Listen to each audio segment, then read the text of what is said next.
so much. And if I remember, I was asked to present on the difficulties or some challenge that I've been able to overcome during this leadership journey.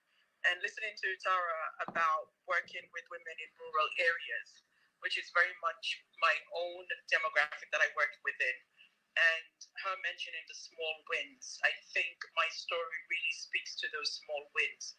And sometimes we don't pay attention to those details, the short-term goals, because we're so focused on the long vision. And the work of women, of course, it's absolutely, it's everything, and the data, the statistics in some areas, in some societies are not encouraging. And if you see those kind of data, you're wondering, why am I bothering? Why am I spending so much time and energy if there's no movement? And that kind of discouragement comes from us looking at the big picture without looking at the small shifts in the needle within those systems. For me personally, finding my voice is that small win.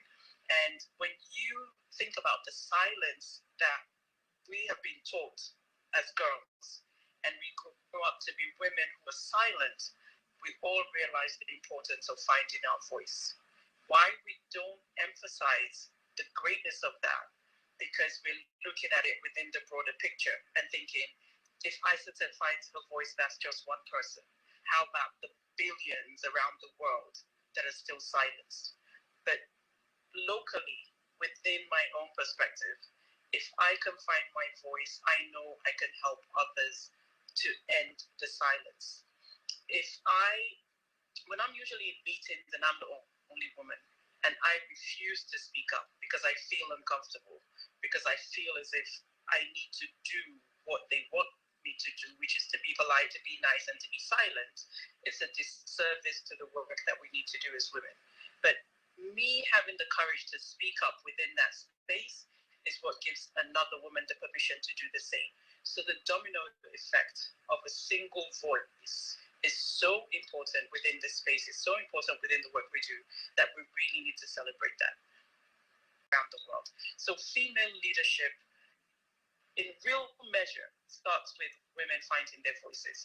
And that silence that we are so familiar with, that we ourselves condone and continue to perpetuate, once we break that silence, I think that's where the power will come forth. I always talk about women now being the gatekeepers of certain cultures that marginalize and disenfranchise other women.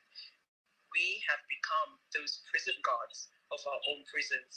We as women are now ready to suppress other women, and finding your voice really releases you from that policing of other women's choices, from that policing of women who are seen not to conform, because once you become a woman who does not conform, you start looking for allies, and you then are in danger, real danger, of encouraging other women to do the same. And that's the kind of danger we want.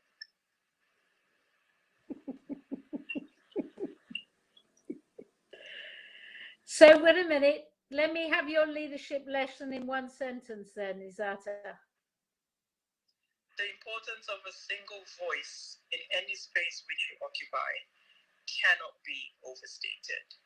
And I think we should not underestimate the power of a single voice.